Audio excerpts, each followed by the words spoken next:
இன்றைக்கி வந்து எனக்கு ஒரு அவார்ட் கொடுக்க வேண்டியது. பட் அது கொடுக்கல. இதனால் நான் செம்ம காண்டில் இருக்கிறேன். பட் நாட் எனக்கு கொடுக்கல, எனக்கு இதனால் ஒரு பேரும் புகழும் போயிடுச்சு அப்படின்றது கிடையாது. இது ஒரு ஆப்பர்ச்சுனிட்டி, அது மிஸ் ஆகிடுச்சு. இதில் என்ன நடந்துச்சு, இதில் நம்ம என்ன லேர்ன் பண்ணிக்கலாம் அப்படின்னு சொல்லிட்டு நம்ம பார்ப்போம். Welcome to Raglans insights. And வீடியோஸ்லாம் பிடிச்சிருந்தா மறக்காமல் சேனலை ஃபாலோ பண்ணுங்கள். அண்ட் ஆல்சோ உங்கள் ஃப்ரெண்ட்ஸ்க்கும் ஷேர் பண்ணுங்கள். உங்களுக்கு செகண்ட் இன்கம் பிஸ்னஸ் பண்ணணும் அப்படின்னா ecovariance.comல போய்ட்டு அவங்களோட டிஸ்ட்ரிபியூஷன் மாடலை நீங்கள் செக் பண்ணி பாருங்கள். இது வந்து 3 டைப் இருக்குது. முதல்ல வந்து ரொம்ப அஃபோர்டபுளாக ஒன்று ஆரம்பிக்க முடியும். அது தாண்டி வந்து எக்ஸ்க்ளூசிவ் டிஸ்ட்ரிபியூஷனும் ஒன்று இருக்குது. ஸோ இது வந்து நீங்கள் இப்போ எந்த ஏரியாவில் எடுக்கிறீங்க, இப்போ வேளச்சேரியோ ஆதம்பாக்கமோ ஏதோ எடுக்கிறீங்க அப்படின்னா அந்த ஏரியாவில் நாங்கள் அந்த ப்ராடக்ட்ஸை யார் மூலிமா எப்படி விற்றாலும் உங்களுக்கு ஒரு மார்ஜின் வரும். நீங்கள் டிஸ்ட்ரிபியூட்டராக நீங்கள் ஒரு பக்கம் விற்கலாம், which is like higher margin இருக்கும். ப்ளஸ் ஆன்லைனில், சூப்பர் மார்க்கெட்டில், வேறு எந்த மூலிமா நாங்கள் விற்றாலும், சோஷியல் மீடியா எதில் விற்றாலும் சரி, உங்களுக்கு வந்து ஒரு மார்ஜின் இருக்கும். ஸோ இது வந்து வேறு எந்த கம்பெனி கொடுக்கவும் மாட்டாங்க. ஸோ நல்லா செக் பண்ணி பாருங்கள். கிட்டத்தட்ட 68 ப்ராடக்ட்ஸ் இப்போ இன்ட்ரடியூஸ் பண்ண போகிறோம், natural products. So check it out. So இப்போ என்ன ஆச்சு அப்படின்னு பார்த்தீங்கன்னா, இன்றைக்கி வந்து இன்றைக்கினா இந்த வீடியோ என்றைக்கு லைவ் வருதுன்னு தெரில. ஸோ April 16 அன்றைக்கி வந்து எனக்கு ஒரு ஈவெண்ட்டில் வந்து எனக்கு ஒரு அவார்ட் கொடுக்குறதா ஒன்று இன்னும் அனௌன்ஸ் பண்ணியிருந்தாங்க. பட் அது வந்து இப்போ இல்லை. ஸோ என்ன நடந்துச்சு அப்படின்னு பார்த்தீங்கன்னா வந்து கரெக்டாக அவங்க கால் பண்ணுறப்ப வந்து என்னோடய கோஃபவுண்டர் டீம் மெம்பர்ஸ் எல்லாருக்கும் வந்து நம்பர் ஆக்சஸ் எல்லாருமே பார்ப்பாங்க. ஸோ அது வந்து அவங்க சரியாக ரெஸ்பாண்ட் பண்ணலை. ஸோ அதனால் வந்து சரி ஓகே, அவங்க ஆக்சுவலி வந்து இல்லைங்க, இப்போ எங்கள்கிட்ட யாரும் வரத்துக்கு ஆள் இல்லை, எல்லோரும் பிஸியாக இருக்கிறாங்க அப்படின்னு சொல்லிட்டு. இது எவ்வளோ பெரிய ஆப்பர்ச்சுனிட்டி, இது என்னது, இது எதுவுமே புரியாமல் இந்தமாரி ஒரு விஷயத்தை வந்து விட்டுட்டாங்க. இது எனக்கு வந்து அப்செட்டாக இருக்கிறது வந்து நாட் பிகாஸ் வந்து ஏன்னா இப்படி தான் நாங்கள் போய் வாங்க போகிறது கிடையாது, என் டீம் தான் போகுது, எனக்கு ஒன்று போயிடுச்சு அப்படின்றது கிடையாது. இது வந்து என் டீம்ஸ் நல்லா யூஸ் பண்ணியிருக்கலாம். ஆக்சுவலி இதை நான் வந்து என் டீம் கிட்ட முன்னாடி என்ன சொல்லியிருந்தேன்னா, எப்படி இருந்தாலும் நான் வர முடியாது, இது இந்தியாவில் கொடுக்குறாங்க. ஸோ நீங்கள் வந்து ஒரு 3 டீமை நான் செலக்ட் பண்ணிவிட்டு அந்த 3 டீமை வந்து நான் போய் வாங்க சொல்லியிருந்தேன். ஒன்று டோர் ரஷ்ஷு, இன்னொன்று வந்து வர்ச்சுவோ பே, அதுக்கப்புறம் இன்னொன்று ecovariance. இந்த 3 டீமையும் நான் போய் வாங்க சொன்னாங்க. 3 பேர் இந்தமாதிரி டிஷர்ட்ஸ் போட்டுட்டு போக சொன்னேன். ஸோ இப்போ இதில் என்ன அப்படின்னு பார்த்தீங்கன்னா, நம்ம அங்கே மேலே போகிறப்ப அந்த டீம்ஸை வந்து அனௌன்ஸ் பண்ண சொல்லியிருப்பேன். ஸோ அவங்க அந்த ஸ்டேஜில் அனௌன்ஸ் பண்ணுறவங்க வந்து என் பிஹாஃபாக வந்து என்னோடய டீம் வாங்குறாங்க அப்படின்னு சொல்லிட்டு அந்த டீமோட பேர் சொல்லுவாங்க. அங்கே ஒரு 500-1000 பேர் இருப்பாங்க. அவங்களுக்கு வந்து இந்த டீமை பற்றி தெரியும். இது ஒரு one of the best marketing கூட நம்ம சொல்ல முடியும். ப்ளஸ் இதை தாண்டி வந்து அங்கே இருக்கிற டெலிகேட்ஸ்க்கு வந்து நீங்கள் எப்படின்னா வந்து இந்த ஈவெண்ட்ஸில் வந்து நம்மளுக்கு இருக்கிற ஒரு அட்வான்டேஜ் நினச்சிக்கோங்களேன். நம்மளை ஒரு ஸ்டேஜில் நிற்க வச்சுட்டாங்க, நம்மளோட லோகோ இந்தமாதிரி விஷயம்லாம் கண்ணில் பட்டுச்சு அப்படின்னா we have access to people. அங்கே வந்து டெலிகேட்ஸ் வந்திருப்பாங்க, இன்வெஸ்டர்ஸ் வந்திருப்பாங்க. அவங்க எல்லாருக்கிட்டையும் வந்து என்னோடய டீம் வந்து போய் பேசினாங்கன்னா அவங்க நின்று கேட்பாங்க, ஓகே இவங்க ஸ்டேஜிலலாம் ஏறி இருக்கிறாங்க, ஏதோ இம்பார்ட்டண்ட்டாக பேசணும் அப்படின்னு சொல்லிட்டு they will give that personal attention. அந்த personal attention is what change to people lifes. நீங்கள் கவனிச்சுன்னா மார்க் ஜுகம்பர்க் வந்து ஒரு 144 பேர்கிட்ட போயிட்டு பேசுகிறாரு. இந்தமாரி வாங்கன்ட்ட வந்து ஒரு ஐடியா இருக்குது, அதை பண்ணலாம் இதை பண்ணலாம் அப்படின்லாம் சொல்லிட்டு. அதில் வந்து ஒரு 30 பேர் வந்து வரேன் சரி ஓகே அப்படின்னு சொன்னாங்க. அதில் கடைசியாக வந்தது வந்து ஒரு 10 பேரோ 8 பேரோ வந்தாங்க. அதில் வந்து ஒரு 4 பேர் சீரியஸாக அதை கேட்டாங்க. அதுக்கப்புறம் அதில் இன்வெஸ்ட் பண்ணாங்க. It become $1 billion company. So அப்போ அந்த சீரியஸாக கேட்டவங்களும் சரி, அந்த 20 பேரும் சரி, they gave there personal attention to okay. ஏன்னா 100 பேர்கிட்ட சொல்லி அதில் கால்வாசி பேர் தான் வந்து அவங்களோட பர்சனல் அட்டென்ஷனில் கொடுத்து அதை உள்வாங்கி ஓகே இதில் ஒரு வேல்யூ இருக்குது அப்படின்னு சொல்லிட்டு அவங்க போயிருக்கிறாங்க. மிச்சம் இருக்கிறவங்க எல்லாரும் வந்து அதே மெசேஜ் தான் கேட்டாங்க. They don't see that opportunity because அவங்க வந்து அதை சீரியஸாக எடுத்துக்கலாம். அந்த டைம் அவங்களுக்கு சீரியஸாக கொடுக்கல லிசன் பண்ணுறதுக்கு. ஸோ இந்த சீரியஸான லிசனிங் டைமை வந்து என் டீம் வந்து மிஸ் பண்ணிடுச்சு ஒருத்தரோட அலட்சியத்தினால. ஸோ இது எனக்கு வந்து கோவம் தான். எனக்கு எப்போவுமே வந்து இந்த ஆப்பர்ச்சுனிட்டிஸ்லாம் மிஸ் ஆயிடுச்சு அப்படின்னா நிஜமாலுமே ரொம்ப வருத்தமாக இருக்கும் கைஸ். ஏன்னா நம்ம பிறக்கிறப்பே born with a silver spoon அப்படிலாம் எதுவுமே கிடையாது. So like regular middle class. அதாவது to give you an idea அப்படின்னு வச்சுக்கோங்களேன், ஸ்கூல் படிக்கிறப்ப எங்கள் வீட்டுக்கு வந்து புதுசாக ஒரு டீப்பாய் வந்துச்சு. டீப்பாய்னா என்ன, ஒரு சின்ன ஃபர்னிச்சர் தான். அது எங்களுக்கு ஒரு சந்தோஷமாக இருந்துச்சு அந்த ஃபர்னிச்சர். ஏன்னா ஃபஸ்ட்டு எங்கள் வீட்டில் வந்து அந்தமாரி அழகாக ஒரு ஃபர்னிச்சர் வாங்கினது அதுதான். ஸோ ஒரு டீப்பா அவ்வளோதான். ஏன்னா அதுக்கப்புறம் அது மேலே டிவி வரும். ஸோ அதுக்கப்புறம் தான் டிவிலாம் வாங்கினுச்சு. ஸோ அந்த மாதிரி வந்து நம்மளுக்கு வந்து வாழ்க்கையில் வந்து சாதிக்கணும், ஜெயிக்கணும் அப்படின்னு சொல்லிட்டு இந்த பசியும் இருக்குது.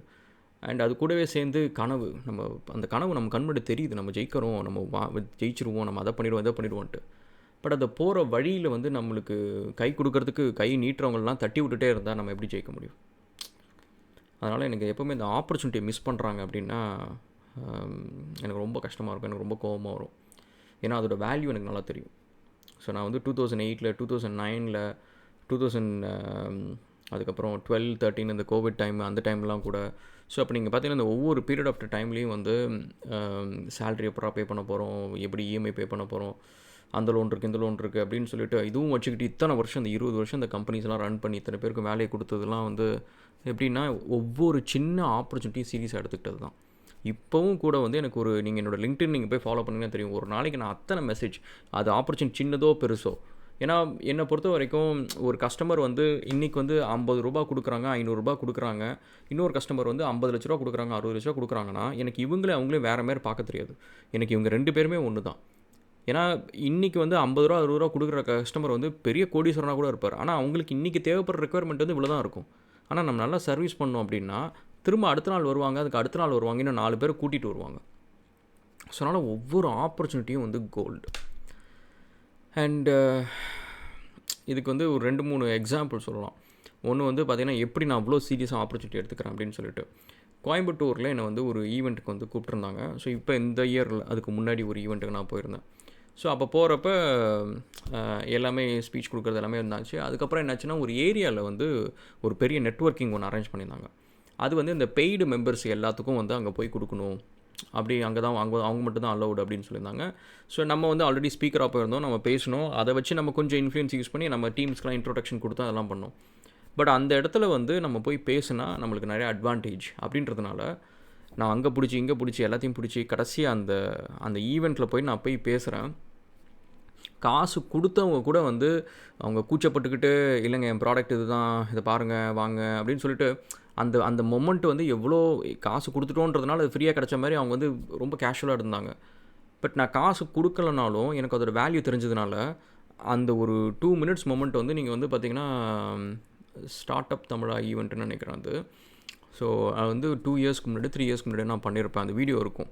ஸோ அதில் நீங்கள் பார்த்தீங்கன்னா அந்த க்ரௌட்லாம் கை தட்டுவாங்க, எல்லாம் பண்ணுவாங்க, இன்ட்ராக்ஷனோடு அது முடிஞ்சு அதில் கான்டாக்ட்ஸும் கிடச்சிச்சு. அதில் தான் வர்ச்சுவல் காயின் வந்து நம்ம லான்ச்சும் பண்ணோம். ஆக்சுவலி பார்த்திங்கன்னா அது ஒரு பின்னாடி வீடியோவில் வச்சு எல்லாம் நடந்துச்சு நம்மளுக்கு. ஆனால் இது எதுக்குமே வந்து நம்ம பே பண்ணல. ஸோ இதுவே வந்து அந்த இடத்துல அதேமாதிரி நிற்கிறதுக்கு வந்து இன்னொருத்தவங்க வந்து கிட்டத்தட்ட ஒரு 1 lakh 2 lakh வந்து பே பண்ணியிருப்பாங்க. ஸோ அந்தமாரி ஆப்பர்ச்சுனிட்டி எவ்வளோ இம்பார்ட்டன்ட் தெரியறவனுக்கு தான் வந்து இதோட அருமை தெரியும். அந்த அருமை தெரிகிறவங்களுக்கு தான் இது நமக்கு அவங்க கிட்டக்க வரும். ஸோ அதனால் every single opportunity take it seriously. உங்களுக்கு அந்த விஷயம் தெரியல, இதை நான் பண்ண முடியாது, நான் சிவில் இன்ஜினியரு, எனக்கு ஐடி தெரியாது, இதெல்லாம் எக்ஸ்கியூசஸ். இதெல்லாம் இப்போல்லாம் நம்ம இன்ஸ்டியூஷனலைஸ்டாக நம்ம ஒரு விஷயம் படிக்கிறதுனால இது மட்டும் தான் இருக்கணும் அப்படின்னு அவசியமே கிடையாது. ஒரு சிவில் இன்ஜினியர் உட்காந்து 2 நாள் உட்காந்து படித்தாங்க அப்படின்னா ஒரு ஆப் டெவலப் பண்ண முடியும். ப்ராம்ப்ட் இன்ஜினியரிங் படித்தா நல்லா சரளமாக யூஸ் பண்ண முடியும். ஸோ அந்தமாரி தெர் இஸ் நோ லிமிட்டேஷன். உங்களுக்கு இன்டென்ஷன் இருக்குது, சாதிக்கணும்னு வெறி இருக்குது, பண்ணணும்னு நினச்சிட்டிங்க அப்படின்னா no one can stop you. So அதனால் இந்த சேனலில் நம்ம சப்ஸ்கிரைபர்ஸ்க்கு சொல்கிறது என்ன அப்படின்னா வந்து take your god damn opportunities seriously. ஒரு ஆப்பர்ச்சுனிட்டி கூட விட்டுறாதீங்க. Okay, will see again another video guys. And actually எனக்கு கொஞ்சம் கஷ்டமாக தான் இருக்குது. ஏன்னா அந்த இடத்துல வந்து என் டீம் அங்கே போய் நின்றுருக்கும், பின்னாடி இப்போ விஷுவலில் வந்து நம்ம கம்பெனி லோகோஸ்லாம் காமிச்சிருப்பாங்க, இதெல்லாம் ஃப்ரீ. யோசிச்சு பாருங்கள், நீங்கள் வந்து ஒரு பெரிய ஈவெண்ட்டில் வந்து உங்கள் லோகோ அங்கே தெரியணும் அப்படின்னா வந்து 10 லட்சம் கேட்பாங்க, 15 லட்சம் கேட்பாங்க. அந்தமாரி ஒரு டெலிகேட்ஸ் கிட்ட உட்காந்து நீங்கள் பேசணும் அப்படின்னா லட்சக்கணக்கில் நம்மளுக்கு செலவாகும். அந்த இடத்துக்கு போகணும், எல்லாம் பண்ணணும். இது நம்மளுக்கு வந்து ஃப்ரீயாக கிடைக்குது. ஃப்ரீ இந்த சென்ஸ் வந்து இது இத்தனை வருஷம் நான் போட்ட உழைப்பு, என்னை வந்து இவ்வளோ தூரம் நான் ஒரு பொசிஷன் பண்ணிக்கிட்டது, நான் இவ்வளோ தூரம் ஒவ்வொரு கம்பெனிஸ்லையும் ஒன்று பண்ணது, என்னோடய பாஸ்ட் எக்ஸ்பீரியன்ஸு, இது எல்லாத்துக்கும் நான் வந்து நிறைய உழைச்சிருக்கிறேன். நிறையானா என் அளவுக்கு யாருமே இந்த அளவுக்கு செய்யக்கூடாதுன்னு நினச்சி தான் ஒவ்வொரு நாளும் நான் வேலை செய்வேன். ஸோ அது செஞ்சதுனால அது கிடைக்குது. அதனால் it is not exactly free. எனக்கு அது ஃப்ரீ கிடையாது, பட் என்னோடய டீமுக்கு அது கிட்டத்தட்ட ஃப்ரீ தான். அது அவங்க இந்த எஃபர்ட்டை போட்டு அவங்களுக்கு கிடைக்கல. ஸோ என்னோடய எஃபர்ட்டில் அது கிடைக்கிது, அது கரெக்டாக யூஸ் பண்ணியிருந்தால் கூட போதும். Okay, so we'll see again another video guys, and thank you so much for all your love and support. And வீடியோஸ்லாம் பிடிச்சிருந்தா ஃபாலோ பண்ணுங்கள், ஃப்ரெண்ட்ஸ்க்கெலாம் ஷேர் பண்ணுங்கள், and we'll see again. Thanks.